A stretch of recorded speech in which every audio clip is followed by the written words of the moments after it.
కూటమి ప్రభుత్వం అధికారంలోకి వచ్చినప్పుడు విద్యార్థులకు, నిరుద్యోగులకు అనేక పథకాలు అమలు చేస్తామని హామీలు ఇవ్వడం జరిగింది. వాటిలో ప్రధానమైంది ఫీజు రియంబర్స్‌మెంట్. గత ప్రభుత్వం 5 ఏళ్ల పాటు ఫీజు రియంబర్స్‌మెంట్ పక్కాగా అమలు చేసింది. కూటమి ప్రభుత్వం అధికారంలోకి వచ్చిన తర్వాత గడిచిన 9 నెలలుగా ఒక్క రూపాయి కూడా విడుదల చేయకపోవడంతో విద్యార్థులు తీవ్ర ఇబ్బందులు పడుతున్నారు. మరోవైపు మెగా డిఎస్సి అన్నారు, అదేవిధంగా నిరుద్యోగ భృతి అన్నారు, 20 లక్షల ఉద్యోగాలు కల్పన అన్నారు. ఏ ఒక్కటి కూడా అమలయ్యే పరిస్థితి ఏమీ కనిపించలేదని అటు విద్యార్థులు, నిరుద్యోగులు కూడా ఆందోళన వ్యక్తం చేస్తున్నారు. వాళ్ళు ఏమంటున్నారు వాళ్ళ మాటలోనే ఉన్నాం. చెప్పండి, గత ప్రభుత్వంలో 5 ఏళ్ళు కూడా అన్ని పర్ఫెక్ట్గా జరిగినాయి. కూటమి ప్రభుత్వం అధికారంలోకి వచ్చిన తర్వాత ఏ ఒక్క హామీ ప్రధానంగా విద్యార్థులకు సంబంధించి ఫీజు రియంబర్స్‌మెంట్ జరగలేదు. ఏం చెప్తారు? విద్యార్థులకి వచ్చిన 100 రోజుల్లోనే లోకేష్ గారు పాదయాత్రలో కూడా చెప్పడం జరిగింది. విద్యార్థులు ఎప్పుడైతే మాకు ఓటు వేయండి, ఖచ్చితంగా 100 రోజుల్లో మీకు నిరుద్యోగ వృత్తి ఇస్తాము, ఇంకా ఉద్యోగాలు ఇస్తామని చాలా మాయ మాటలు చెప్పి మా విద్యార్థులందరికీ కూడా మోసం చేయడం జరిగింది.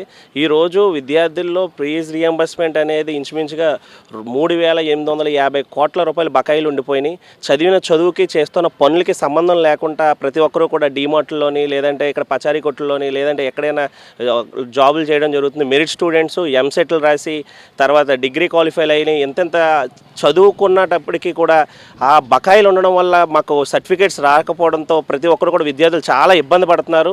ఆ విద్యార్థుల తరపున మేము ఫైట్ చేయడానికి కానీ పోరాడడానికి కానీ ఎప్పుడు సిద్ధంగానే ఉన్నాం. అలాగే డిఎస్సి గురించి మాట్లాడుతుంటే అలాగే డిఎస్సి వ్యవస్థను కొత్త కాలేజెస్కి పర్మిషన్లు ఇవ్వట్లేదు. ఎక్కడో కాదు, రాజమండ్రిలో కూడా చాలా వరకు కందుకూరు వీరేశలింగం గారి కాలేజీలకు కూడా వాటికి కూడా మనకి పర్మిషన్స్ ఇవ్వట్లేదు డిఎస్సి కొత్తగా పెట్టడానికి. నిరుద్యోగ భృతి ఇస్తున్నారు, అధికారంలోకి వచ్చి నిరుద్యోగ భృతి ఇస్తారు, కానీ నిరుద్యోగులు ఎదురు చూసే పరిస్థితి.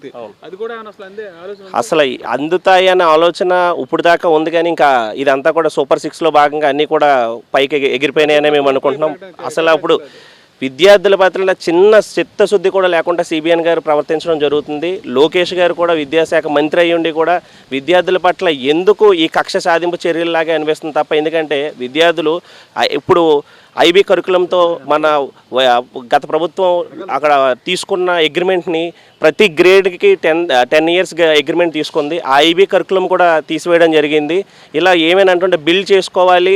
ఇప్పుడు ఐబీ కరికులం సెంట్రల్ సిలబస్తో పాటు పేద విద్యార్థులు గవర్నమెంట్లో కూడా సెంట్రల్ సిలబస్ని పెట్టాలనే మంచి ఉద్దేశంతో ముందుకు వెళ్తుంటే దాన్ని కూడా క్యాన్సిల్ చేసి ఇప్పుడు ప్రైవేట్ స్కూల్స్ని ప్రోత్సహించే పరిస్థితులు చేస్తూ ఉన్నారు.